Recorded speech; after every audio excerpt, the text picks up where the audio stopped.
बिल्कुल।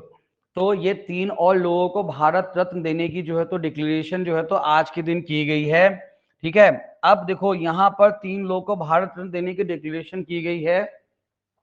तो यहाँ पर हमें क्या ध्यान में रखना है कि पहली बात तो कितने भारत रत्न के संबंध में, अब चूंकि भारत रत्न अभी दिया गया है, ठीक है, तो इसका मतलब ये नहीं कि बस ये 4-5 लोग के बारे में पढ़ लो। 5 लोग को, इस बार कितने लोग को भारत रत्न दिया गया है? अभी 5 लोग को भारत रत्न दिया गया है।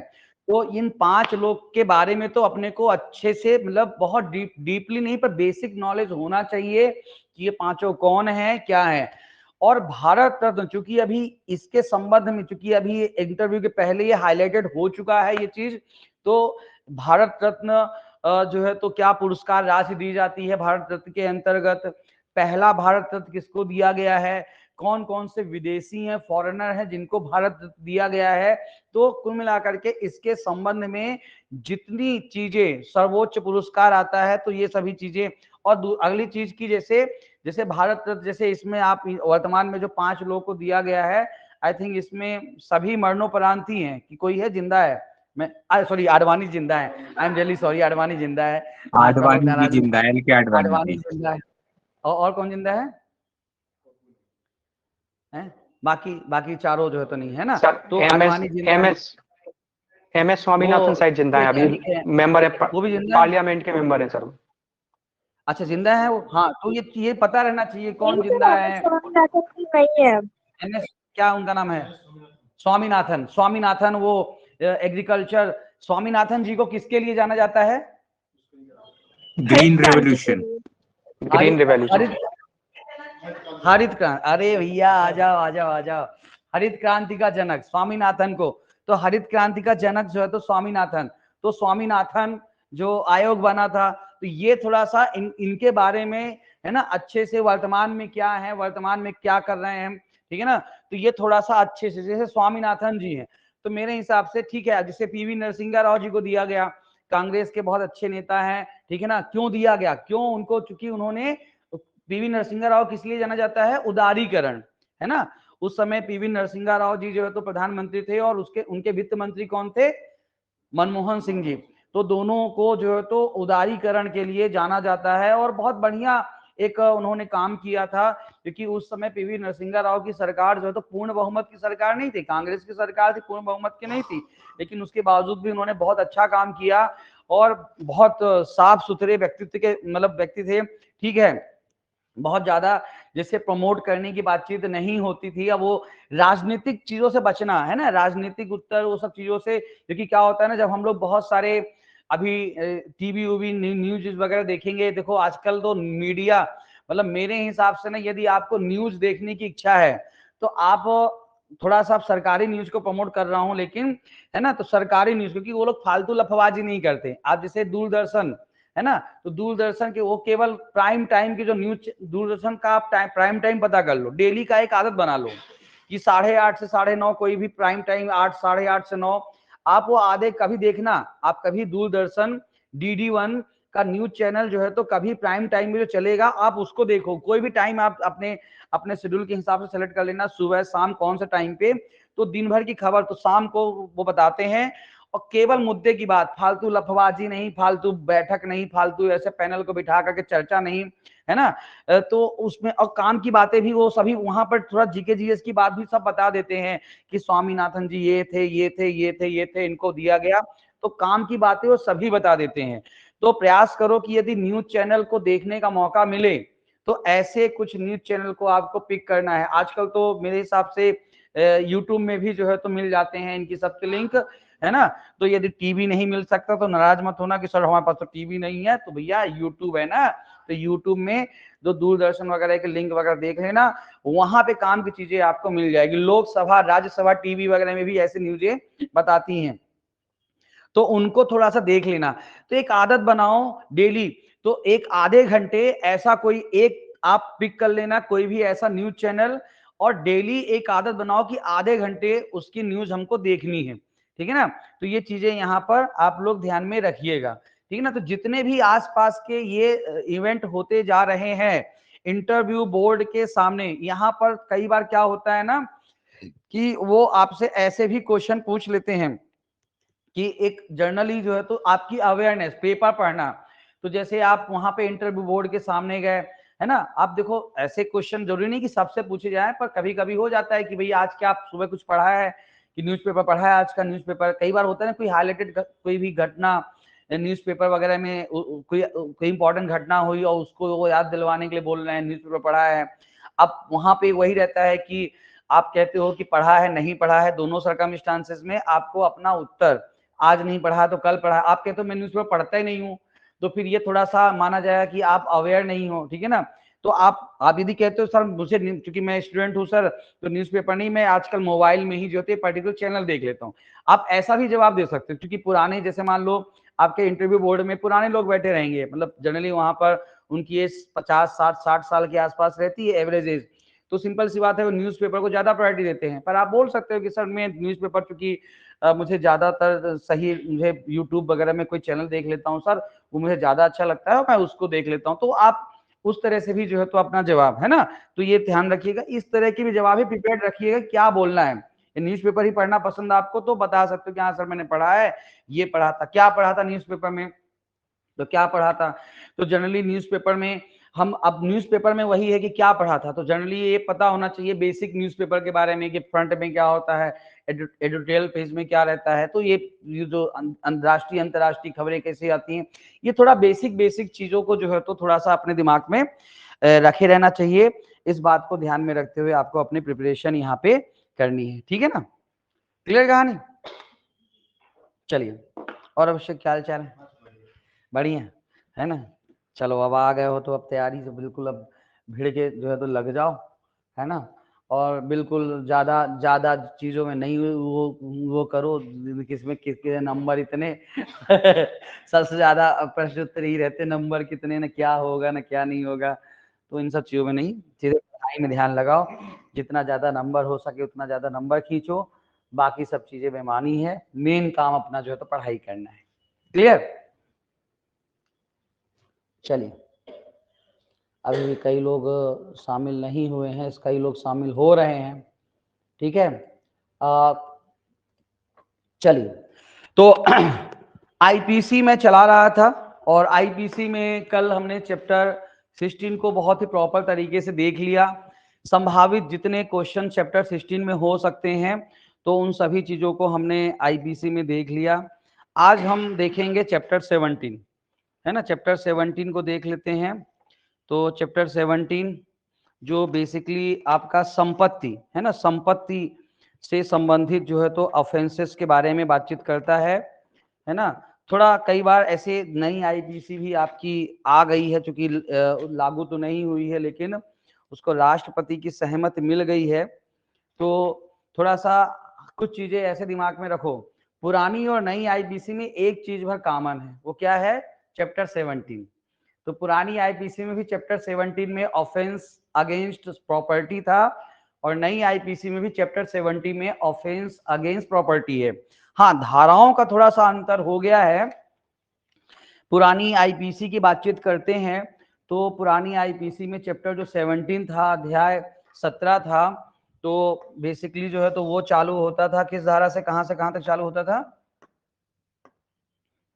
378 से चालू होता था, और 462 तक जो है तो पुरानी आईपीसी में ये आपका चैप्टर 70 चलता था। लेकिन नई आईपीसी की हम बातचीत करेंगे, तो नई आईपीसी में जो चैप्टर 17 है वो 303 से चालू होता है, और इसके बाद जो है तो 350 में खत्म हो जाता है।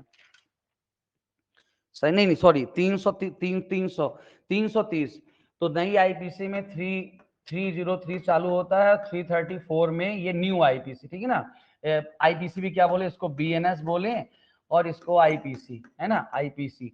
कंपेयर, मैं बार बार कह रहा हूं, क्योंकि मतलब देखो कि आपसे जैसे बच्चे तैयारी करेंगे, थोड़ा बहुत कंपेरिजन जो है तो, क्योंकि बाजार में आ गया है ये एक्ट तीनों, है ना, तो कंपैरिजन दिमाग में रहना चाहिए। बहुत डिटेलिंग की जरूरत नहीं है कि आप नई आईपीसी को पूरा डिटेलिंग के साथ धाराओं को कंपेयर करके पढ़ो कि उसमें चोरी यहाँ बताई गई है, यहाँ पर थेफ्ट इधर बताया गया है, वहां पे ये बताया गया है, तो ऐसे बहुत ऐसे एक एक धारा को नहीं, लेकिन बेसिक इंपॉर्टेंट चीजें अपने दिमाग में, जो इंपॉर्टेंट जो बदलाव हैं वो सभी बदलाव अपने दिमाग में क्लियर तरीके से जो है तो वहां पर आना चाहिए, है ना।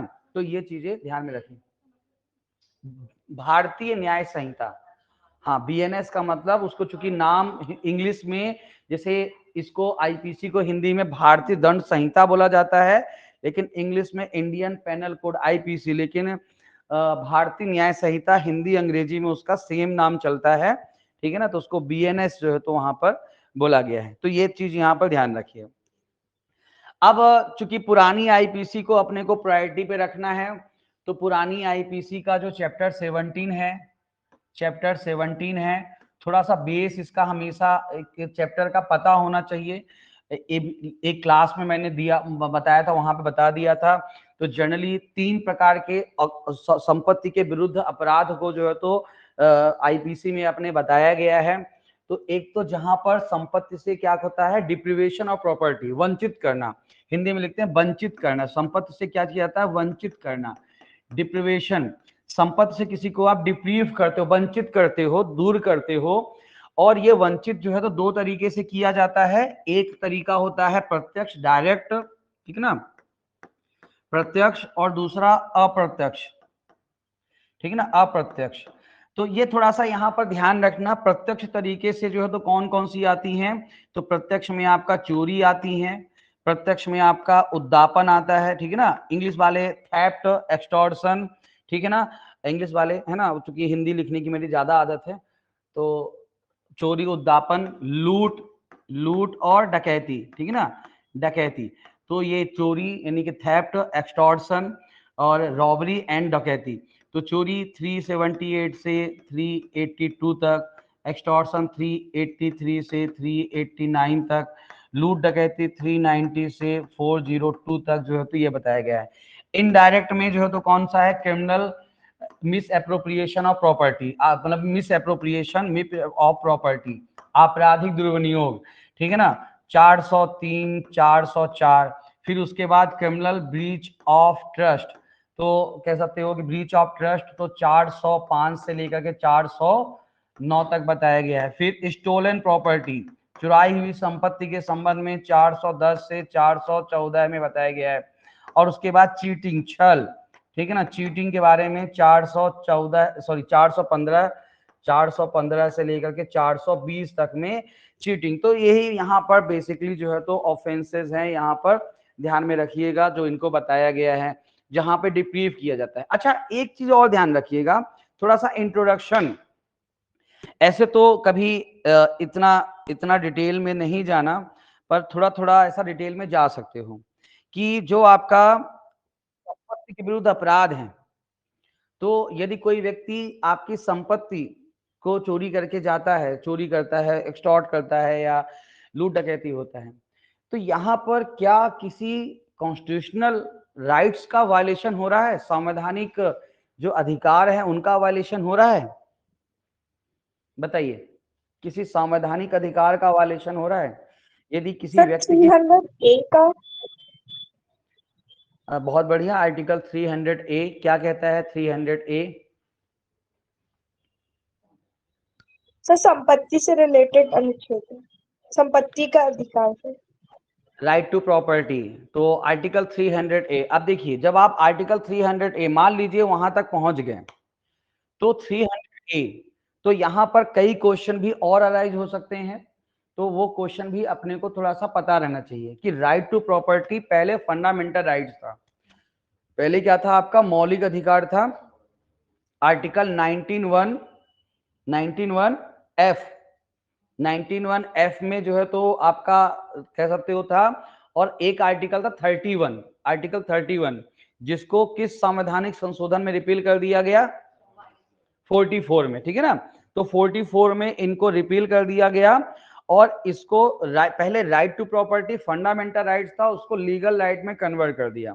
और लीगल राइट में कन्वर्ट करने के पीछे का मेन उद्देश्य था यहाँ पर कि public interest is bigger than personal interest, जो लोक हित होता है वो पर्सनल हित से बड़ा होता है, ठीक है।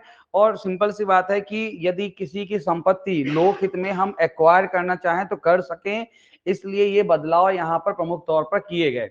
ठीक है, तो इसके संबंध में तो कुल मिलाकर के संपत्ति का अधिकार एक लीगल राइट, यहाँ पे ध्यान रखना, जैसे लीगल राइट्स, संवैधानिक अधिकार, सांविधिक अधिकार, है ना, legal rights, constitutional right, statutory rights, तो ये कई तरीके से इसको बोला जाता है। ठीक है ना, फंडामेंटल राइट्स जो है इसको नहीं बोला जाता, तो ये लीगल राइट्स। तो कुल मिलाकर के आपका संपत्ति रखने का जो अधिकार है लीगल राइट्स है, और ये आपको प्रोवाइड है आर्टिकल 300A के अकॉर्डिंग।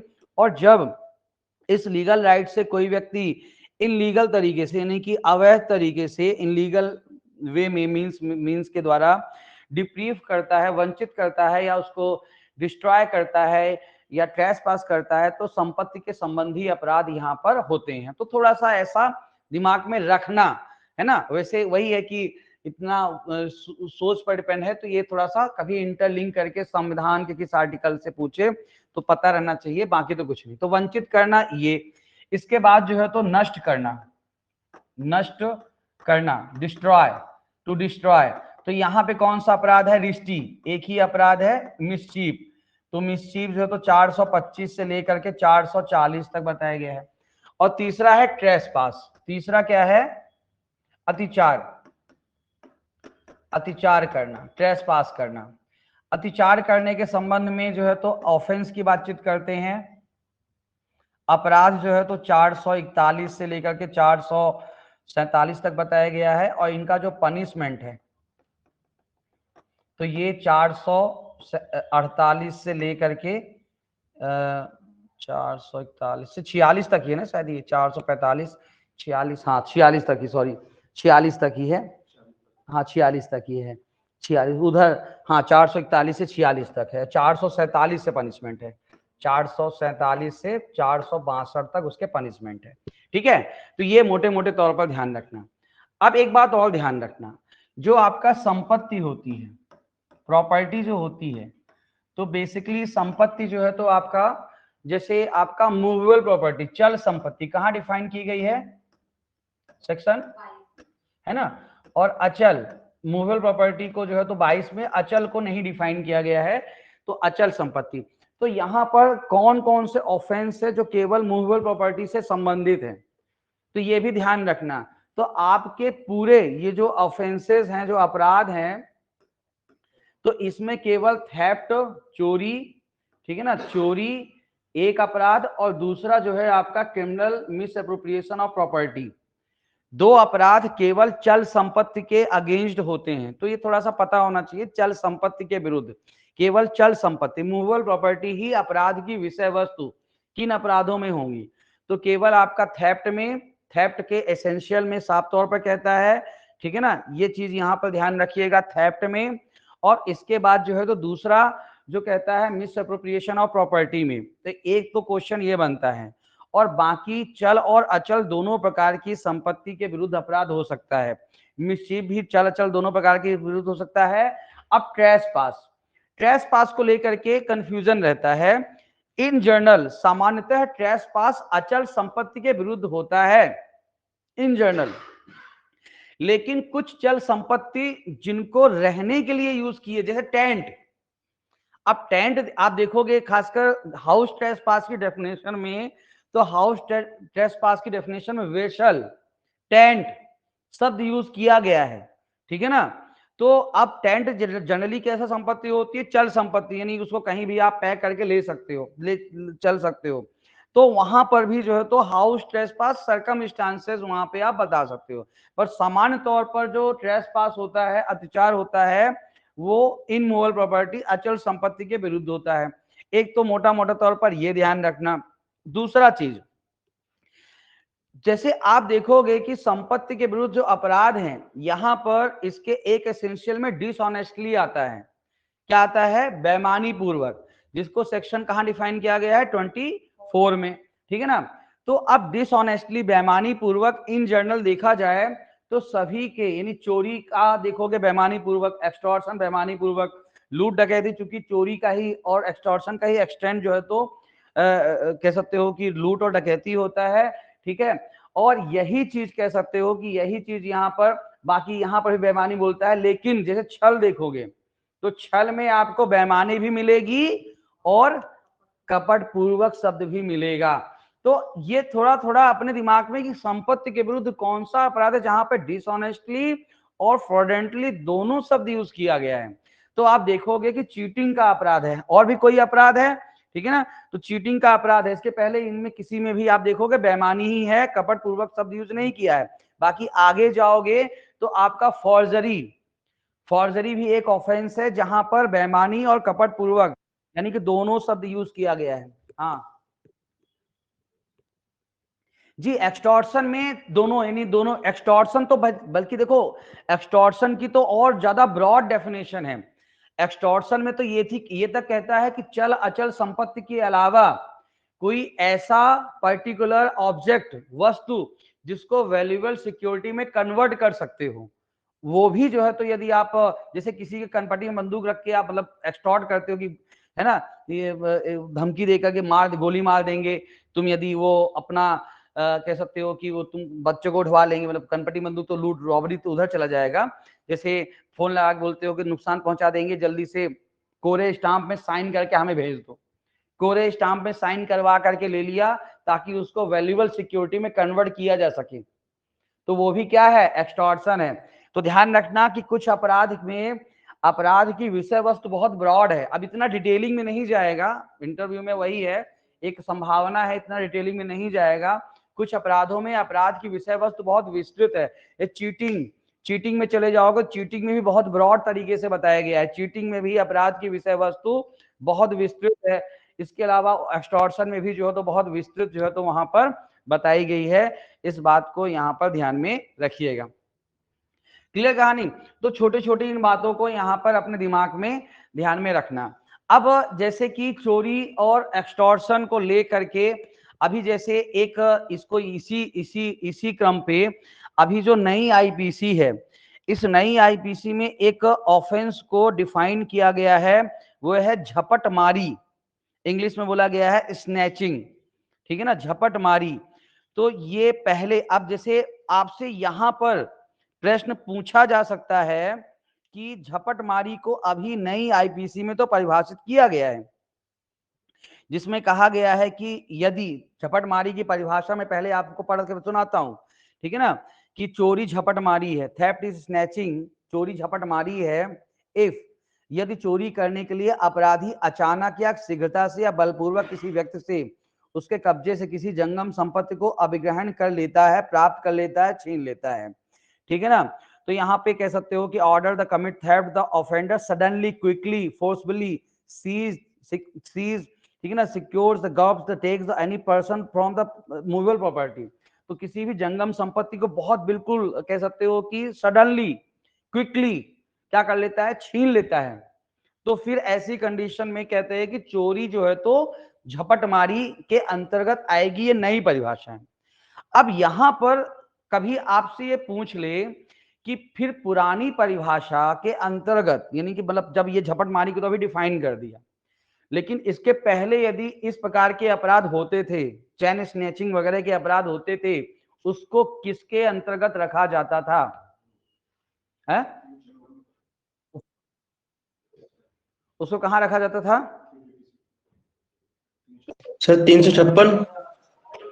356 में क्या बताया गया है? सर यदि कोई व्यक्ति कोई वस्तु ले जा रहा है सर,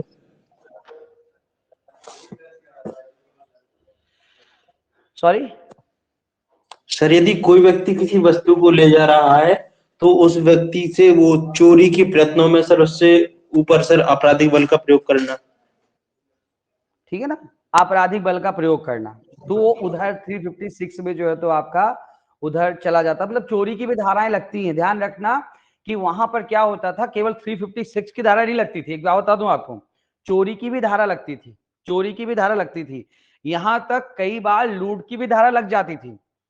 जैसे वहीं पर मान लो झपटमारी करने के दौरान कोई व्यक्ति अवेयर हो गया, ठीक है, और अवेयर हो गया तो उसको आपने कोई चाकू दिखा दिया, जान से मारने की धमकी दे दी, उपहद कर, तो फिर वो रॉबरी की, तो वो कई मल्टीपल सेक्शंस में चला जाता था। यानी कि चोरी में भी 356 में यानी बल के प्रयोग में भी चला जाता था, थेफ्ट में भी चला जाता था, ठीक है ना। और इसके बाद जो है तो आपकी रॉबरी की सेक्शंस भी जो है तो, अच्छा ऐसा नहीं कि अभी नहीं लगेगी, अभी भी लगेगी। एक चीज ध्यान रखना कि वहां पर अभी मतलब कि अभी अलग से झपटमारी की परिभाषा वही है कि कोई यदि मान लो झपटमारी करने का प्रयास कर रहा है और उसको रोकने का प्रयास किया गया, और कोई व्यक्ति यदि वहां पर कह सकते हो कि उसको बंदूक या कोई चाकू दिखा करके अपराध किया गया, तो अभी भी रॉबरी की परिभाषा, क्योंकि रॉबरी की परिभाषा जो है अभी थोड़ी सी और प्रॉपर तरीके से यहाँ पे बता दी गई है। ठीक है, क्लियर कहानी। अभी जैसे इसमें ठीक है, कुछ परिभाषाओं को अलग तरीके से डिफाइन किया गया, एक्सटॉर्शन यहाँ पर, ठीक है ना। तो ये चीजें यहाँ पर ध्यान में रखिएगा प्रॉपर तरीके से।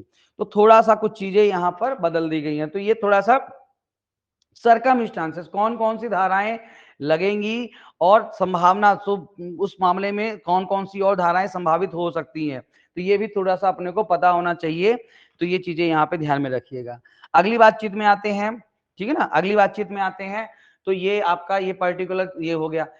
इसके बाद जो है तो ठीक है, इसमें बेसिक बेसिक, बहुत डिटेलिंग में नहीं, बहुत डिटेलिंग में मतलब मुझे नहीं लगता कि बहुत डिटेलिंग में जो है तो आपसे यहाँ पर प्रश्न पूछेगा, है ना। चोरी वोरी की डेफिनेशंस, कंटेंट्स वगैरह, ठीक है, ये बहुत हल्के फुल्के, जैसे कई बार क्या होता है ना कि हम बहुत घबरा रहे हैं, डर रहे हैं, तो रिलैक्स करने के लिए अरे चोरी की तो कई बार टेंशन में है ना, जैसे चोरी के 5 एलिमेंट्स हैं, तो वहां एग्जाम में टेंशन में वो 5 में से कोई मिस हो जाता है, ठीक है ना। होता है कई बार कि वो इंटरव्यू बोर्ड के सामने बैठे, चोरी हमको लगता है 5 तत्व है कि जंगम संपत्ति बेईमानी पूर्वक आशय से किसी के कब्जे में सहमत के बिना यदि हटा लेता है तो चोरी हो जाती है, 5 एलिमेंट्स हो गए। लेकिन कई बार कोई चीजें छूट जाती हैं, ठीक है ना। सहमति, कंसेंट अभिव्यक्त भी हो सकती है, विवक्षित भी हो सकती है।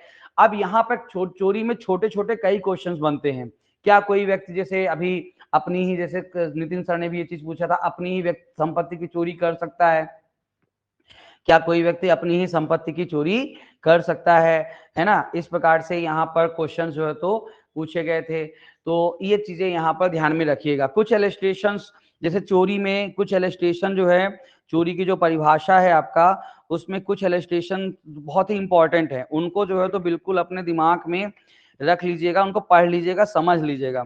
जैसे मैं बता देता हूँ आपको कि 378 में देखोगे तो 378 में जैसे इलस्ट्रेशन आपका ये चोरी की है, चलिए ललचाने, स्पष्टीकरण भी तो सिंपल सा है, हटाने को कभी बार पूछ सकता है कि जो हटाना शब्द है उसको कई तरीके से डिफाइन किया गया है। तो हटाना, मूव शब्द को, ठीक है ना, और मूव शब्द को कई तरीके से एग्जाम्पल वहां पर दिया गया है। जैसे पेड़, जैसे कोई पेड़ लगा हुआ है, तो पेड़ जब तक कहीं लगा हुआ है वो अचल संपत्ति, लेकिन जैसे ही काटते हो चोरी की, जैसे ही कटा वैसे ही चोरी की विषय वस्तु हो गया। किसी बैल को, गाय को आप ललचाते हो, आगे पीछे पीछे चलता है, कोई भी बाधा हटाते हो, कोई भी जैसे कोई संपत्ति चोरी करने बाधा हटाते हो, और जैसे आप जैसे किसी घर में चोरी करना है, आपने वो घर में घुसने के लिए और बाहर निकलने के लिए आपने लाइट बंद कर दी, ठीक है ना, आपने यानी कि अब इजी हो गया, तो आपने जैसे ही वो काम किया वो चोरी की डेफिनेशन में आ जाता है। तो ये भी थोड़ा सा यहाँ पर ध्यान रखिएगा, ठीक है ना। एक इलस्ट्रेशन इसको बड़ा पूछता है कि सेवक है, इसको बड़ा कंफ्यूजन होता है कि सेवक है और अपनी प्लेट देखभाल के लिए नष्ट की है। सेवक को अपनी प्लेट जो है तो किसके लिए, देखभाल करने के लिए सौंपी है, ठीक है ना, और सेवक ने क्या किया वहां पर कि उस प्लेट को लेकर के भाग गया। तो अब चूंकि नेस्ट शब्द यूज हुआ है, तो जनरली जब ट्रस्ट आता है तो दिमाग में ब्रीच ऑफ ट्रस्ट, लेकिन इसको क्या बोला, चोरी बोला है, इसको चोरी बोला है। तो यहाँ पर चोरी क्यों माना जाएगा, आपराधिक न्यासभंग क्यों नहीं माना जाएगा? हाँ सर बताइए। क्योंकि पति पत्नी और जो सेवक होते हैं उसको सेक्शन डेफिनेशन में बताया गया कि वो उसके अंतर्गत ही आएंगे, स्वामी के अंतर्गत ही माने जाते हैं, सेक्शन 27, ठीक है ना, बिल्कुल। तो इसलिए जो है तो इनके तो उनके स्वामी कब्जे से ही वहां पर मानी गई है, उस वे में जो तो उसको मना किया है, इस चीज को यहाँ पे ध्यान रखिएगा। एक प्रॉब्लम कभी कभी एक आध दो जगह मैंने देखा था, पूछता रहता है कि जैसे मान लो कोई व्यक्ति है और कोई व्यक्ति जैसे किसी टिकट काउंटर में टिकट कटवाने के लिए खड़ा हुआ है है ना, मतलब कोई व्यक्ति खड़ा हुआ है और दूसरा व्यक्ति आया और उस जो व्यक्ति खड़ा था उसको पैसे दिया कि भाई मेरा भी टिकट कटवा लेना, और पीछे खड़ा हो गया, इतने में वो उस व्यक्ति ने अपना टिकट कराया और गायब हो गया। अब यहाँ पर क्या है, चोरी है कि क्रिमिनल ब्रीच ऑफ ट्रस्ट है? Sir criminal breach of trust. क्यों है criminal breach of trust? Sir क्योंकि उसने उसको पैसे दिए सर, उसको न्यस्त किया। हाँ जी, इसमें देखो आप क्रिमिनल ब्रीच ऑफ ट्रस्ट में एक शब्द यूज करता है न्यस्त किया हो, तो क्या उसका इंटेंशन न्यस्त करने का था, पैसा उसको न्यस्त करने का था? तो इसको लेकर के अलग अलग किताबों में आपको अलग, लेकिन जो एक इंटरप्रिटेशन है वो चोरी माना जाएगा, ठीक है ना, एक इंटरप्रिटेशन है वो चोरी वहां पर माना जाएगा, ठीक है ना, पर वही कुछ किताबों में क्रिमिनल ब्रीच ऑफ ट्रस्ट, लेकिन मेरा इंटरप्रिटेशन वो चोरी माना जाएगा, ठीक है ना। तो यहाँ पर यदि कोई आपका इंटरप्रिटेशन बेहतर होगा तो आप वकील हो, आप अपनी बात वहां पर बेहतर तरीके से अपनी बात को प्रूफ कर सकते हो, ठीक है ना। क्योंकि देखो एक चीज समझना, कानून के बारे में एक बात, एक ही सर इसमें एक जुरिस्प्रूडेंस है, इंग्लिश लॉ की जो जुरिस्प्रूडेंस है ना, कॉमन लॉ, वहां पे इसे थेफ्ट माना गया है, जबकि इंडियन लॉ की जुरिस्प्रूडेंस में अगर देखेंगे तो क्रिमिनल ब्रीच ऑफ ट्रस्ट है, क्योंकि यहाँ बिना कंसेंट से वो पैसे नहीं ले गया, मैंने अगर उसको खुद को पैसे दिए तो वो इंटरेस्टमेंट हो गया एक तरीके का।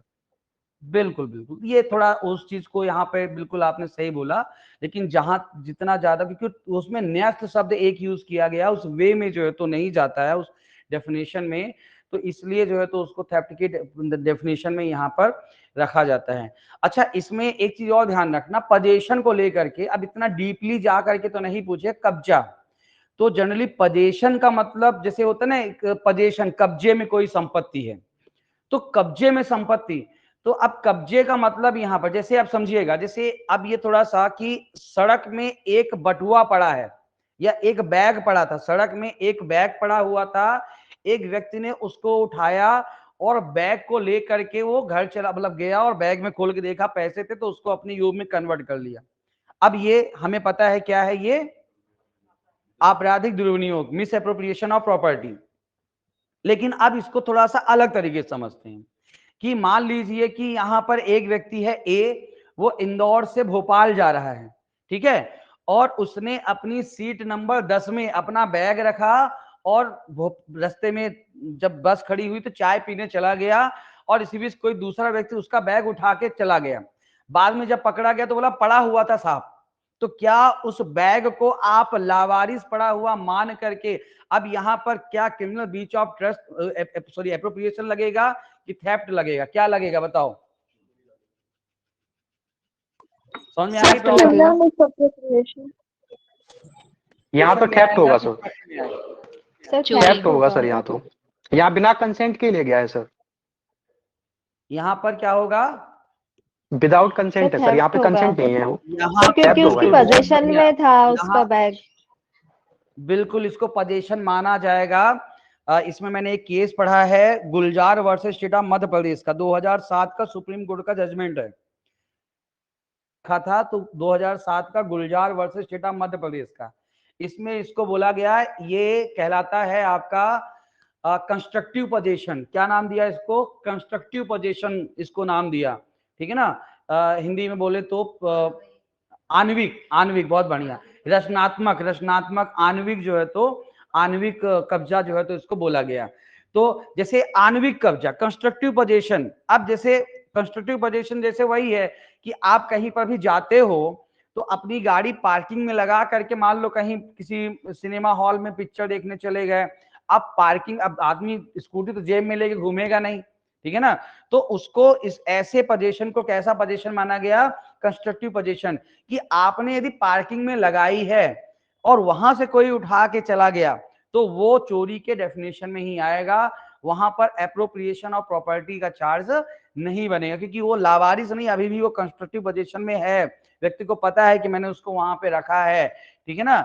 अब यही मान लो कि इलस्ट्रेशन ऐसे होता कि भोपाल बस चली जाती और अपना बैग भूल करके वो यात्री उतर जाता ए और उसको याद नहीं आता, फिर कोई उठा लेता, अब वो लावारिस था, क्योंकि भाई उसने इंदौर से भोपाल तक के लिए वो बस में अपना सीट बुक किया था, तो इंदौर से भोपाल तक के लिए वो सीट में उसका जो है तो कब्जा था, ठीक है ना, उसके बाद उसका कब्जा समाप्त हो गया। तो ये चीज यहाँ पर ध्यान में रखिएगा, ठीक है ना।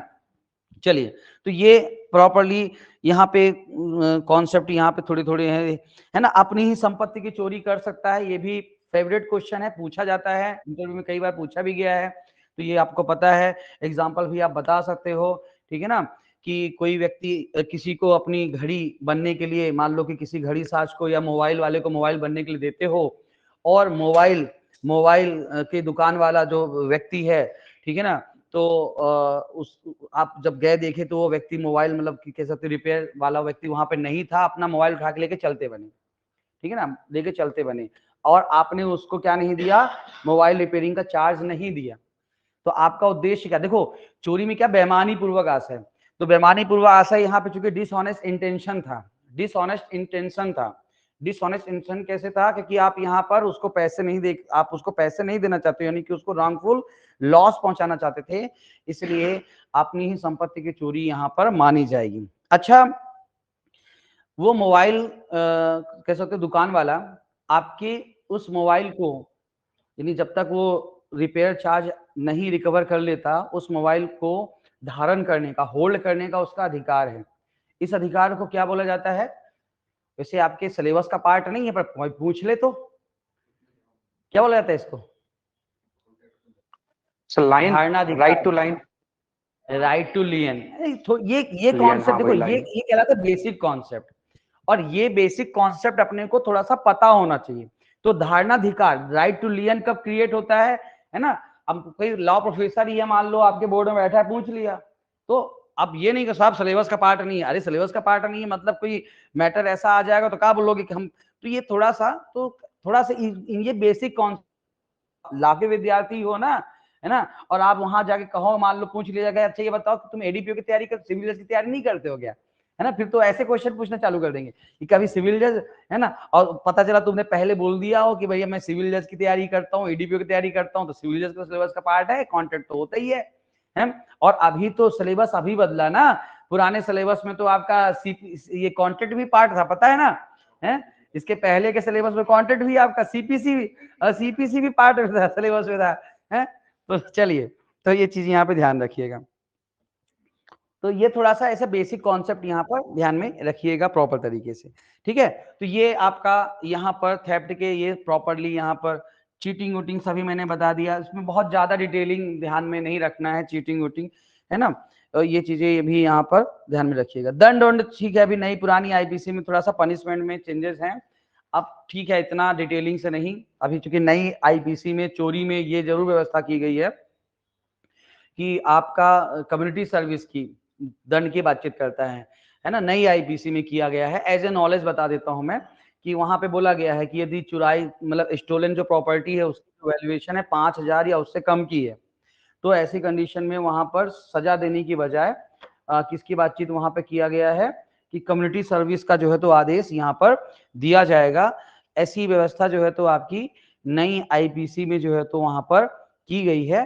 तो एज ए ठीक है, सामुदायिक सेवा तो कम्युनिटी सर्विस, लेकिन वो ध्यान रखना अभी जो नया दंड कम्युनिटी सर्विस, तो ये क्या है, इसके कॉन्सेप्ट क्या है, इसको थोड़ा सा यहाँ पर ध्यान में रखिएगा प्रॉपर तरीके से, ठीक है ना। कम्युनिटी सर्विस का ये कॉन्सेप्ट कहाँ से लिया गया, थोड़ा कम्युनिटी सर्विस का अमेरिका से लिया गया, जहां तक मुझे याद आ रहा है अमेरिका से जो है तो कम्युनिटी सर्विस का जो है तो ये कॉन्सेप्ट लिया गया है, ठीक है ना।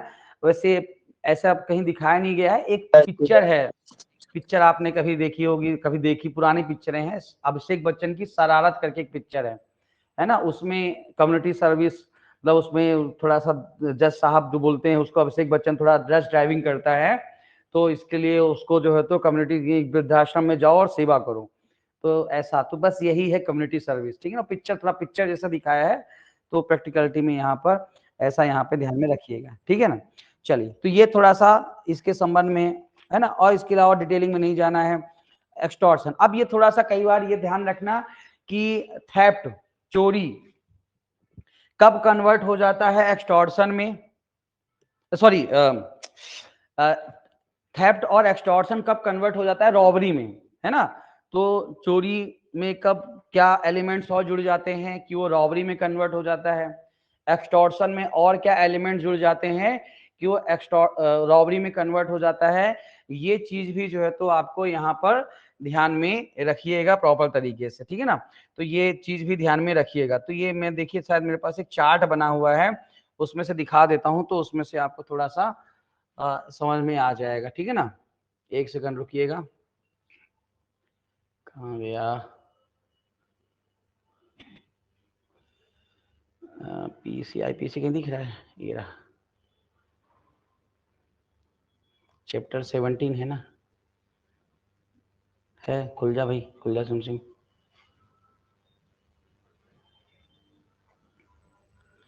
तो ये यहाँ पर ऐसे मैंने थोड़ा इसको बना रखा है सिंपल तरीके से, है ना।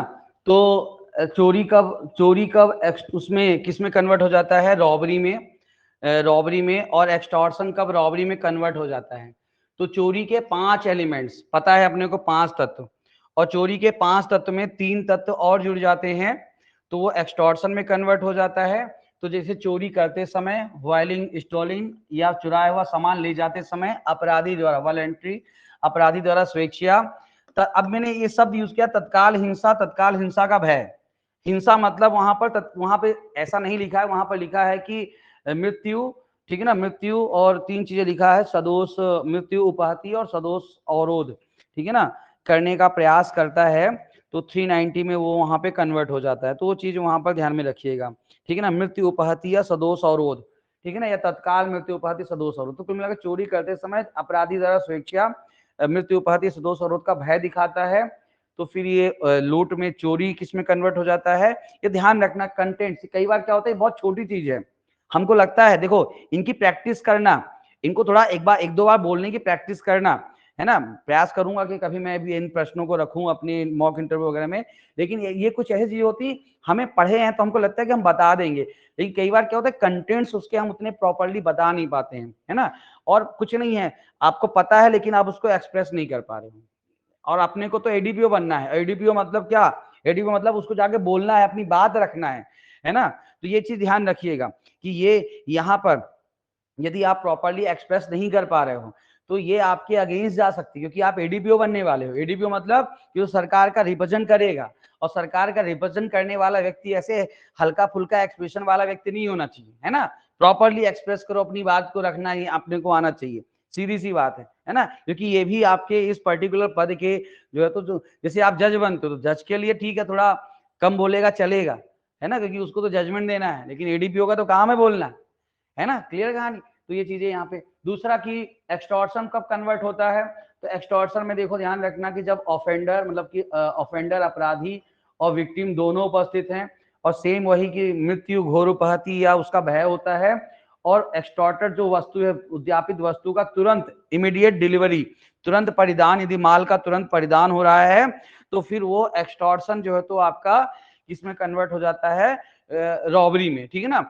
और इसी रॉबरी जब एक अकेला व्यक्ति या 2 व्यक्ति या 3 व्यक्ति यही काम करते हैं तो रॉबरी हो जाते हैं, और जब 5 या 5 से अधिक व्यक्ति ज्वाइंटली वही काम कर रहे हैं तो फिर वो क्या हो जाता है, डकैती हो जाता है। तो ऐसे यहाँ पर ध्यान रखना, ठीक है ना। तो ऐसे कंटेंट्स अपने दिमाग में जो है तो प्रॉपरली यहाँ पर रख लेना, ठीक है ना। ओके, तो ये चूंकि वही, जैसे आप यही देखो फायदा है कि मैं समझा दिया, आगे बढ़ जाऊंगा। अब ये नोट्स मैंने दिखाया, रिकॉर्डेड सेशन में यदि वहां पहुंच जाओगे 30 मिनट में, तो ये सेशन देख करके वो चीज आप नोट डाउन भी कर सकते हो, ठीक है ना। आगे बढ़ते हैं, क्लियर कहानी। चलिए आगे बढ़ते हैं। तो ये चीजें यहाँ पर ध्यान में रखिएगा। मिसचीफ को लेकर के ज्यादातर परेशानी नहीं होती है। मिसचीफ को लेकर के ऐसे छोटे छोटे चीजें ध्यान रखना कि क्या कोई व्यक्ति अपनी ही संपत्ति की रिष्टी कर सकता है, हैं? बताइए। यस सर, कर सकता है। जॉइंट ऑनरशिप के केस में, जॉइंट यस सर, ऑनरशिप, उसमें संयुक्त दायित्व हो। संयुक्त रूप से यदि कोई संपत्ति धारण करना है तो फिर वहां पे अपनी ही संपत्ति की रिष्टी कर सकता है। मिसचीफ का ऑफेंस ऐसा एक, मिसचीफ में एक बार ध्यान रखिएगा कि मिसचीफ एक ऐसा ऑफेंस है जहां पर नॉलेज को थोड़ा सा प्रायोरिटी दी गई है, इंटेंशन को खासकर, जैसे कि जैसे आप मिसचीफ का एक्सप्लेनेशन नंबर 1 देखोगे तो वहां पर ये कहता है कि यहाँ पर नॉलेज मतलब मतलब नॉलेज को थोड़ा सा प्रायोरिटी दी गई है इंटेंशन की बजाय। जैसे मान लीजिए कि आप अपना घर पसंद नहीं आ रहा, तोड़ रहे हो, जेसीबी को बुला लिया, जेसीबी आपका घर तोड़ रही। अब यहाँ पर भले इंटेंशन आपका पड़ोसी के घर तोड़ने का नहीं था, लेकिन आपने वहां पर इस प्रकार से जेसीबी चलवाई कि पड़ोसी के घर भी दरक गया, है ना। तो भले ही वहां पे आपका इंटेंशन उसका घर तोड़ने का नहीं था, लेकिन यहाँ पर मिसचीफ का अपराध हो सकता है, क्योंकि आपको ज्ञान था कि आप कार्य किस प्रकार से कर रहे हो। जैसे आपने अपने खेत में पानी लगाने के लिए पाइप लगा दिया, और मान लीजिए कि आपका इंटेंशन नहीं था, लेकिन फिर भी आप भूल गए, पानी भर गया, खेत भर गया, और इतना भर गया कि खेत का मेड़ बांध टूट गया और पड़ोसी का खेत की फसल खराब हो गई। तो भले ही आपका इंटेंशन नहीं था, लेकिन यदि आपको पता है कि आपके काम से किसी दूसरे को क्षति हो सकती है, तो मिसचीफ का यहाँ पे अपराध बनेगा। जैसे अभी हरदा में जो घटना हुई है, तो भले ही वहां पर जो पटाखा गोदाम वगैरह का उनका इंटेंशन आसपास के लोग, लेकिन वहां पर अब ठीक है, वहां तो सरकारी मुआवजा मिलेगा, वो दूसरी बातें हैं, लेकिन वहां पर तो भले ही आपका इंटेंशन किसी को नुकसान पहुंचाने का नहीं था, लेकिन यदि आपने, है ना, यहाँ पर तो दूसरे कुछ एक्ट भी लग जाते हैं, इन एक्ट के तहत मामला जाता नहीं है, ठीक है ना। तो ये चीज यहाँ पर ध्यान में रखिएगा। स्पष्टीकरण 2 इसी चीज को वहां पर, तो वहां पे ध्यान में रखिएगा, संयुक्त रूप से वहां पर संपत्ति को, तो ये थोड़ा सा यहाँ पे ध्यान में रखिएगा और कुछ नहीं। अच्छा, एक मिसचीफ ने थेफ्ट में ही जो है तो बातचीत है। हरदा हादसे में देखिए बहुत सारी मतलब धाराएं हैं। जैसे अब जैसे देखो, ये धाराओं को कौन सी धाराएं लगेंगी, अब ये ऐसा सवाल है कि लापरवाही कितनी, बहुत सारे प्रश्न यहाँ पे। हरदा हादसा भी उसको मैं बताऊंगा, लेकिन एक जैसे आपको एक याद होगा कि दिल्ली में एक घटना हुई थी, एक न्यू ईयर की, मतलब पुराने न्यू ईयर की घटना है। आपको पता होगा कि वो लड़की गाड़ी में फंस गई थी और घसती हुई चली थी, और बाद में उसकी मृत्यु हो गई थी। तो उसको लेकर के बड़ा वो हुआ था कि 304 लगेगी कि 302 लगेगी। तो वहां पर क्योंकि उनको पता था, बाद में उनकी बातचीत से, सब सबूत से ये चीज क्लियर था कि उनको पता था कि हम जो कर रहे हैं, यानी कि हमारे गाड़ी में कोई फंसा हुआ है, फिर भी गाड़ी नहीं रोके, तो 302 लगेगी। यहाँ पर भी मेरा मानना है कि हत्या की धाराएं इनके ऊपर लगनी चाहिए, क्योंकि यदि आपको पता है कि आप लापरवाही कर रहे हो और विस्फोटक मतलब ऐसे ज्वलनशील पदार्थ के साथ लापरवाही कर रहे हो, तो मर्डर के चार्ज तो यहाँ पर लगने चाहिए। और भी दूसरी संपत्ति, प्राइवेट सरकारी संपत्ति के नुकसानी पहुंचाने की धाराएं, ठीक है ना, लेकिन प्रमुख रूप से जो है तो हत्या वगैरह की धाराएं, और भी कुछ स्पेशल एक्ट, चूंकि अब इसमें विस्फोटक अधिनियम सब चीजें नहीं, आर्म्स एक्ट नहीं, आर्म्स पटाखा उसमें नहीं आता, तो उसमें विस्फोटक अधिनियम भले वहां पर विस्फोटक अधिनियम, हाँ उसके तहत मामला कुछ चला जाए, ठीक है ना। तो ये थोड़ा सा यहाँ पर, और कौन कौन सी एक्चुअल धाराएं लगेंगी, तो ये थोड़ा मान लीजिए अभी कल परसों या आगे कभी एडीपीओ सर का सेशन रहेगा, तो उनसे पूछने का प्रयास करना, मेरे हिसाब से वो बेहतर बता पाएंगे, क्योंकि प्रैक्टिकली जो है तो, है ना। बाकी मैं भी बता दूंगा, लेकिन मुझे उसके लिए पहले थोड़ा सा हल्का सा पढ़ना पड़ेगा, चीजों को समझना पड़ेगा, ठीक है ना। लेकिन मोटे मोटे तौर पर हत्या की धाराएं यहाँ पर लग जाएंगी। यदि आईपीसी कौन सी धाराएं लगेंगी उस पर हम बातचीत करते हैं। तो हत्या की भी धाराएं लगनी चाहिए, मिसचीफ की भी धाराएं भी लगनी चाहिए, खासकर 436 वगैरह तो लग जाएगी, ठीक है ना, क्योंकि विस्फोटक, अग्नि द्वारा रिष्टि, मिसचीफ, तो ये 436 की धाराएं जो है तो वहां पर मर्डर की सेक्शन है वहां पर, ठीक है ना। और अटेम्प्ट टू मर्डर की भी धारा, क्योंकि वहां पर, ठीक है ना, उस तरह की भी धाराएं भी जो वहां पर इंजर्ड करने की, उपाहत्य करने की धाराएं यहाँ पर, तो धाराओं का तो जखीरा लगेगा, ठीक है ना, जखीरा लगेगा। अच्छा, मैं भी सच बताऊं तो अभी हरदा की जो घटना है उसको लेकर के, मतलब मैं उस, आप देखो कभी विजुअल्स देखो, और लोग बताते हैं कि वहां पर यहाँ अंग कटे पड़े हैं, वहां गिरे पड़े हैं, लेकिन 15-16 लोग कह रहे मारे गए, और फैक्ट्री में इतने 100, 200, 300 लोग थे, कई लोग अभी भी लापता हैं। तो अब ठीक है, बहुत सारी बातें हैं, ठीक है ना। अब जब अपन जिस चीज को अपन जानते नहीं है, अपन केवल उतने ही नॉलेज लगते हैं, पेपर पढ़ लिया, टीवी देख लिया, और उतना ही अपने पास नॉलेज है, तो अर्ध जानकारी के आधार पर कोई राय बनाना मेरे हिसाब से तो सही नहीं है। प्रॉपरली सभी जानकारी इकट्ठा कर लो तो राय बनाओ, ज्यादा सही। सर हाँ, एक क्वेश्चन था, अगर हाँ जी, ओनर की डेथ हो गई होगी उसमें, नहीं तो फिर वहां पर जो भी ऑनर की डेथ हो गई तो फिर उसमें जो भी उसमें किसी की तो रिस्पॉन्सिबिलिटी होगी। ऑनर की डेथ यदि हो जाती है ना तो किसी को तो रिस्पॉन्सिबिलिटी होगी। पर आपका क्वेश्चन अच्छा है, लेकिन बड़ा दुख के साथ बताना पड़ रहा है कि ऐसे मामलों में ऑनर की डेथ बहुत कम होती है। ऑनर तो बाहर ही रहते हैं। आप जितने भी सर, घटनाएं देख सकते हैं। हाँ हाँ, मतलब जो अभी हरदा की घटना हुई है, ऐसी सेम हाँ मतलब दमोह में 31 अक्टूबर 2023 को हुआ था, पटाखा फैक्ट्री हाँ में हाँ आग लगी थी, तो उसमें ओनर की डेथ हो गई थी, साथ में अन्य 6 लोगों की और हुई थी। हाँ तो हाँ ऐसे मामले हो सकते हैं, पर वहां पर वही है ना कि फिर जो जो व्यक्ति बचे हैं जो उसमें पार्टिसिपेट किए थे, जिन्होंने उस पटाखे को वहां पे, तो ऑनर के अलावा भी और कुछ रहे होंगे, तो जो जो उसमें रिस्पॉन्सिबिलिटी थी तो उनको वहां पर रखा जाएगा ऑनर के अलावा। ठीक है, तो उनका वहां पर दायित्व बनेगा। प्रशासन का भी दायित्व बनता है। सबसे बड़ी बात की प्रशासन का दायित्व, दिक्कत ये है हमारे देश में, मतलब अब यहाँ पर थोड़ा सा ये बात थोड़ा सा आपको तो एडीपीओ बनना है, सरकार का व्यक्ति बनना है, तो लेकिन हमारे देश में हम लोग क्या ढूंढते हैं ना, किसी को तो बलि का बकरा बना दो, तो ऑनर को बना दो, इसको बना दो, उसको बना दो।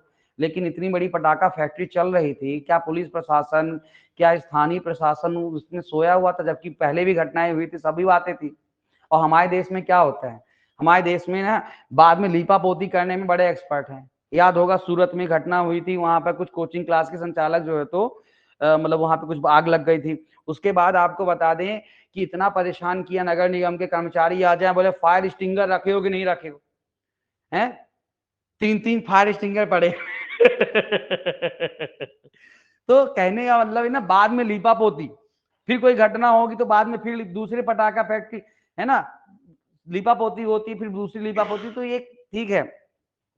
जैसे एक चीज होता है कि घर गिरा देते हैं, घर आजकल जेसीबी चला देते हैं।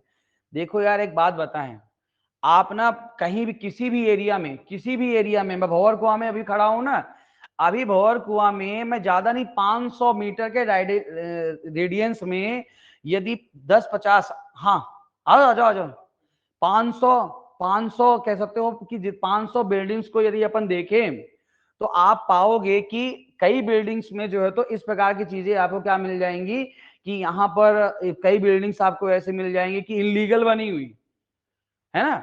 लेकिन हो गया, जब तक कोई दिक्कत नहीं हो रही चलेगा, जिस दिन प्रॉब्लम होगी उसी दिन दिक्कतें होती हैं। तो ये सब चीजें तो चलिए वापस आते हैं, आओ, है ना। तो वापस आते हैं, तो ये चीजें यहाँ पर ध्यान में रखिएगा प्रॉपर तरीके से। तो ये आपका पर्टिकुलर क्लॉज, तो ये मिसचीफ, ट्रेस पास को लेकर के एक बेसिक ध्यान रखना कि क्रिमिनल ट्रेस पास क्या होता है, हाउस, कब क्रिमिनल ट्रेस पास में कन्वर्ट होता है, और हाउस ब्रेकिंग, ठीक है ना, हाउस ट्रेस पास और हाउस ब्रेकिंग, तो बेसिकली डिफरेंशिएट करना है। तो क्रिमिनल ट्रेस पास तो बेसिकली अब यहाँ पर वही है कि इसको आप इस वे में देख सकते हो कि जब जैसे किसी व्यक्ति के प्रमाइसेस, अब यहाँ पर एक कब्जे के अंतर्गत आने वाले, इसको लेकर के बड़ा कंफ्यूजन रहता है लोगों में कि पजेशन कोई भी कब्जा आपने, अब जैसे पजेशन बताने के लिए आप क्या करते हो, अब देखो इन धाराओं को प्रैक्टिकलिटी में लगाने में बड़ी प्रॉब्लम जाती है। प्रैक्टिकलिटी में नहीं जाते हैं, मुद्दे की बात करते हैं। कब्जा, जनरली आप कब्जा बताते हो, आप कहते हो कि मेरा कब्जा है, तो कब्जा बताने के लिए आप क्या करते हो, बाउंड्री बनाते हो। तो जनरली बाउंड्री यदि ब्रीच करके कोई घुसा है तो यहाँ पर क्रिमिनल ट्रेसपास की सेक्शंस लगती है, ठीक है ना। तो ये थोड़ा सा यहाँ पे ध्यान रखना।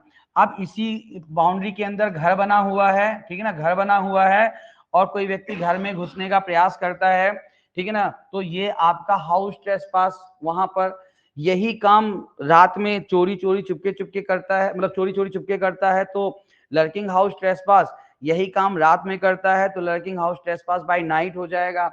अब यही हाउस ब्रेकिंग यदि पर्टिकुलर 6 तरीकों से करता है तो वो क्या हो जाता है आपका हाउस ब्रेकिंग, और यही काम रात में किया जाता है तो हाउस ब्रेकिंग बाय नाइट, है ना। तो थोड़ा सा ये बेसिक चीजों को यहाँ पर हल्का फुल्का ध्यान में रख लेना। क्या क्या जैसे किसी कार में यदि कोई व्यक्ति घुसता है तो क्या उसको हाउस ट्रेसपास बोलेंगे? आपकी कार में कोई घुस गया, हाउस ट्रेसपास बोला जाएगा? बताओ। देखो एक बात ध्यान रखना कि वो पर्टिकुलर जो स्ट्रक्चर बना हुआ हो रहने के लिए यूज होता हो, टेंट। कार जो है तो रहने के लिए यूज नहीं होती, कार जो है तो टेंट यूज होती है। लेकिन अब यहीं पे समझना, जैसे आप देखते हो फिल्म स्टार अपने लिए वेनिटी वैन बनाते हैं, है ना। आजकल अब भारत में कल्चर नहीं, अमेरिका वगैरह में कल्चर है कि लोग ऐसे छोटे छोटे घर बनाते हैं, गाड़ी के पीछे लगा लेते हैं, और आज इंदौर में रहने की इच्छा है, चलो इंदौर चलते हैं, 2 महीने इंदौर रहेंगे, फिर नहीं आज भोपाल रहने की इच्छा, चलो भोपाल में कहीं लगा लेंगे 2 महीने वो, है ना। ऐसे खाना, ऐसे जीवन में, है ना। भारत में ये कल्चर नहीं है, पर विदेशों में ये कल्चर है। तो अब ऐसा कोई वाहन आपने प्रिपेयर करके बनाया है, ठीक है ना, जो जहां जो रहने के लिए, मतलब उसको आप रहने जैसा उसमें, ठीक है ना, यूज कर रहे हो, रेसिडेंस पर्पस के लिए यूज कर रहे हो, वहां पर यदि कोई घुस करके कोई चीज, तो वो हाउस ट्रेसपास की डेफिनेशन में आता है। एक जजमेंट पढ़ा था, मुझे याद नहीं आ रहा है, किसी को याद हो तो ऐसा बता देना, नहीं तो मुझे मैं बता दूंगा मैं, ठीक है। तो वो चीजें वहां पर ध्यान में रखिएगा, ठीक है। बाकी क्योंकि वेशल वहां पे शब्द यूज किया, वेशल का मतलब पानी का जहाज होता है, टेंट शब्द यूज किया गया है, और टेंट जो है तो आपका देखा जाए तो मूवेबल प्रॉपर्टी के डेफिनेशन में आपका यहाँ पर आता है। तो ये बेसिक बातचीत जो है तो यहाँ पर, इसके पनिशमेंट्स को थोड़ा सा इतना दिक्कत नहीं है, वहां पे नहीं, तो ये बेसिक डिफरेंस यहाँ पर आपको देखना पड़ेगा, ध्यान में रखिएगा, ठीक है। इसके बाद पीछे की धाराओं को अपन ने देख लिया था थोड़ा सा, ये जैसे फॉर्जरी क्या होता है ना, फॉर्जरी काउंटरफीट में डिफरेंस क्या होता है। एक बहुत इंपॉर्टेंट प्रश्न ध्यान रखना, फॉर्जरी कूटकरण कूट रचना में अंतर, तो कूट रचना कूटकरण में डिफरेंस क्या होता है, तो ये भी क्वेश्चन एक इंपॉर्टेंट क्वेश्चन है, यहाँ पर ध्यान में रखिएगा, ठीक है। बेसिकली कूट रचना किस अपराध का एक्सटेंड माना जाता है, छल का, चीटिंग का विस्तार जो है तो इसको अपन बोल सकते हैं, ठीक है ना। तो दस्तावेज के माध्यम से जब चीटिंग करते हो तो बेसिकली फॉर्जरी का ऑफेंस वहां पर है, तो ये थोड़ा सा ध्यान रखना। इसके बाद कुछ छोटे छोटे एलिमेंट्स और यहाँ पर ध्यान रखना, बाकी तो और ज्यादा परेशान करने की वहां पर आवश्यकता नहीं है आपको, प्रॉपर तरीके से क्लियर कहानी। तो फॉर्जरी और ये एलिमेंट्स को आपको इस तरह से यहाँ पर ध्यान में रखना है, हो ठीक है, बात समझ में आ गई। और इसके बाद आगे आगे बातचीत करें तो डेफॉर्मेशन में देख लिया था, मानहानि में जो थोड़ी बहुत प्रश्न थोड़ा सा बनते हैं, उतना ज्यादा नहीं। विवाह विरुद्ध अपराध, क्योंकि विवाह विरुद्ध अपराध चूंकि अभी जार कर्म को जो है तो एडल्ट्री को जो है तो क्या कर दिया है, एक जोसेफ सिनी केस में अनकॉन्स्टिट्यूशनल बोल दिया है। बाइगेमी एक ऐसा अपराध है जिसमें मेंसरी दुराशय की आवश्यकता नहीं होती है, ठीक है ना। बाइगेमी वहां पर एक सिविल डेथ शब्द यूज किया गया है। सिविल डेथ क्यों शब्द यूज किया गया है, आप 494 में देखोगे तो एक सिविल डेथ शब्द यूज किया गया है, सिविल डेथ, कि वहां पर 7 साल तक किसी को देखा सुना नहीं गया है। हाँ बताइए रोहित तिवारी जी, रोहित तिवारी की राहुल तिवारी, हाँ राहुल तिवारी जी।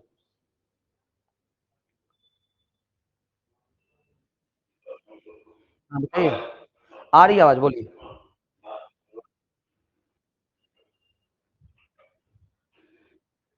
आपकी आवाज आ नहीं रही है प्रॉपरली। हाँ हाँ पहुंच रही है।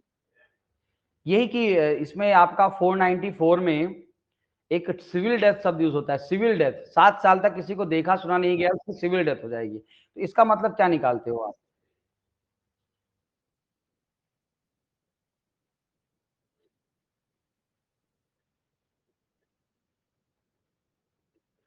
नहीं नहीं आप फिर भी नहीं, सिविल डेथ का मतलब ये बताया गया है कि अब उस व्यक्ति के सिविल अधिकार मतलब ट्रांसफर हो जाएंगे किसी अन्य व्यक्ति के पास। सिविल डेथ का मतलब उसके जो सिविल राइट्स हैं, जैसे समझना, जैसे मान लो कोई 4 भाई हैं, अब एक भाई को 7 साल से देखा सुना नहीं गया तो उसके परिवार की संपत्ति बच्चे 3 में बढ़ जाएंगे। एक पत्नी का पति 7 साल से गायब है तो पत्नी के पास अब अधिकार है कि दूसरी शादी कर सकती, क्योंकि अब पति मतलब उसका पुराने पति के साथ जो है तो अधिकार, क्योंकि सिविल डेथ मान लिया जाएगा, यानी उसके सिविल अधिकार। तो सिविल डेथ यहाँ पर इस 107 बिल्कुल आपने वहां पे सही ले गए, सॉरी 108 है, 108 एविडेंस एक्ट है, पर वो सिविल डेथ से जो है तो उसको इंटरलिंक इसलिए करते हैं क्योंकि जनरली क्या होता है कि फिर जिस व्यक्ति को 7 साल तक देखा सुना नहीं गया उसके सिविल अधिकार समाप्त हो जाते हैं, ठीक है ना। तो ये चीजें यहाँ पे ध्यान रखिएगा। इसके बाद आपका चैप्टर 22 इतना ज्यादा क्रिमिनल इंटिमिडेशन इतना परेशानी नहीं है, ऐसे जान से मारने की धमकी उमकी देने के बारे में है ना, सिंपल सा है, ज्यादा कुछ नहीं है। और बाकी 511 को भी हमने प्रॉपर तरीके से डिस्कशन कर लिया है, ठीक है ना। कल थोड़ा सा, कल भी अपन चूंकि कल सैटरडे है, कल भी अपन आईपीसी में, तो कल बची कुछ और मैं देख लूंगा आईपीसी में और कहाँ कहाँ संभावनाएं हो सकती हैं, और कल मैं आपसे भी रिक्वेस्ट करूंगा कि आपके मन में भी यदि आईपीसी को लेकर के कोई क्वेश्चन हो, क्योंकि कल मेरे भी सेशन हो सकता है और कल संभावना ऐसी भी है कि एक क्योंकि किसी को मैं प्रेजेंट करूंगा उनका भी सेशन हो सकता है, दोनों बातें हो सकती हैं। तो कल जो है तो यदि मेरा सेशन होगा तो अपन आईपीसी थोड़ा बचा कुचा और कुछ देख लेंगे, और सर किसी दूसरे का सेशन होता है, सर का या कोई भी आते हैं तो फिर उनका सेशन रहेगा, जो भी रहेगा कल की बातें कल को, है ना। तो ये चीज यहाँ पे ध्यान रखिएगा। और इसके बाद जो है तो आपका मंडे से हम लोग सीआरपीसी, क्योंकि सीआरपीसी जो है तो बहुत ही इंपॉर्टेंट आपका चैप्टर है, एक्ट है, और बहुत सारी संभावनाएं बनती हैं बड़े। तो जितना मेरा समझ मेरा ज्ञान उतनी बातचीत मैं कर लूंगा, बाकी बातचीत अपन करते रहेंगे। अब लास्ट फिर से आप सभी से मेरा हम्बली रिक्वेस्ट है कि भैया फटाफट जो है तो अब मैं आज ही ग्रुप में डाल दूंगा, थोड़ा अपना QR कोड भी डाल दूंगा। तो जिन बच्चों को लगता है कि आप कंटिन्यू क्लास करना है और कल परसों तक प्रयास कर लो, मैं टीचमेंट की लिंक भी डाल दिया, वहां पे जुड़ जाओ जिनको जुड़ना है, क्योंकि मंडे से गूगल मीट में मेरे सेशन नहीं रहेंगे, ठीक है ना, केवल मैं टीचमेंट में ही सेशन रखूंगा। तो मंडे से यदि आपको मेरे सीआरपीसी के सेशन अटेंड करने हैं तो उसके लिए आपको टीचमेंट, वहां पर टू वे कम्युनिकेशन प्रॉपरली होता है। मैं इसीलिए अपने ऐप में नहीं कर रहा हूं, क्योंकि ऐप में टू वे कम्युनिकेशन उतना अच्छा नहीं होता है। हम इंटरव्यू की तैयारी कर रहे हैं, हम क्लासेस की बातचीत नहीं कर रहे हैं, तो थोड़ी सी बातचीत अपनी होती रहेगी वहां पर। सभी अभी एडीपीओ सर सभी के जो है तो आपके सेशन वहां पे आपको प्रॉपरली मिलते रहेंगे, ठीक है ना। तो मैं आज अपना QR कोड भी डाल दूंगा। कई लोग फीस भी थोड़ा सा दे दीजिए भैया, आप थोड़ा, आप सभी से हम्बली रिक्वेस्ट है कि अब थोड़ा सा बिल्कुल फीस मैंने बता दिया है, फिर भी मैं टाइप कर दूंगा, ठीक है ना। जिसको केवल मॉक लेना है उसके लिए मॉक की फीस बता दिया है, जिसको पूरा सेशन अटेंड करना है उसकी बहुत ज्यादा फीस नहीं है, पूरा 4000 तो फीस है पूरे सेशन की, ठीक है ना। क्लियर कहानी। एडीपीओ बन जाओगे तो 10,000 के पटाखे फोड़ दोगे ऐसे ही। तो ठीक है, उसमें 4,000 और जोड़ लेना, और क्या, ठीक है ना। और सॉरी 2-4 हजार की मिठाइयाँ भी, है ना, देख लेना उसमें 200-400 रुपए का हमारा भी हिसाब कर लेना कि एक आध पैकेट, अभी डायबिटीज वाइबिटीज नहीं हमको, तो चला लेंगे यार हम भी थोड़ा सा, है ना, ताकि आप लोग की श्रद्धा भक्ति, ठीक है ना। चलिए, तो प्रयास करो कि मैं सब डाल दूंगा आज इन्फॉर्मेशन, तो थोड़ा जो जिनको लग रहा है कि ठीक ठाक यहाँ पे आप लोग को जानकारी गाइडेंस मिल जाएगा, तो फटाफट जो है तो आप लोग जुड़ जाइए क्लासेस में। और किसी के मन में कोई क्वेश्चन हो तो बताइए, ठीक है। पुराने विद्यार्थी जो जुड़े हुए हैं, जिन्होंने पहले मुझको फीस दी है, उनको मैंने बता दिया है कि उनको भी मैं बता दूं कि 1-2 विद्यार्थी ने पूछा, तो मैं क्लियर कर देता हूं कि जो पहले जनवरी 2023 से जो जुड़े हुए थे और उन्होंने फीस 2-3, तो उनको मात्र 2,000 देना है और नए बच्चों को 4,000 देना है, ठीक है। पुराने विद्यार्थी जो जुड़े हुए थे, तो चूंकि ठीक है अब इतना ज्यादा हम पैसा वैसा छीनने से आपसे नहीं रखते हैं, व्यवस्था चला रहे हैं यार थोड़ा सा, इसलिए थोड़ी सी पैसे मांग रहे हैं। भगवान कोई सोर्स ऑफ इनकम दूसरा कर दिया होता या कोई पेड़ होता घर में पैसे का, तो मैं वैसे भी पैसे नहीं मांगता, ठीक है यार, है ना। तो अब थोड़ी चूंकि यही व्यवस्था है मेरी, इसी से घर चलता है, व्यवस्था चलती है, तो वही आप लोग से फीस उसके लिए मैं बोल रहा हूँ, ठीक है। थोड़ा ध्यान रखिए और फटाफट, अब थोड़ा सा बार बार बोलना ना पड़े मुझे, तो प्रयास कीजिए। और फटाफट जिनको कंफर्टेबल है कि करना ही है, तो टीचमेंट का मैं लिंक वगैरह सब दे दिया, वहां पे जुड़ जाइए। चलिए मिलते हैं कल के सेशन में, आज के लिए इतना ही, धन्यवाद। Okay thank you so much sir. Okay okay.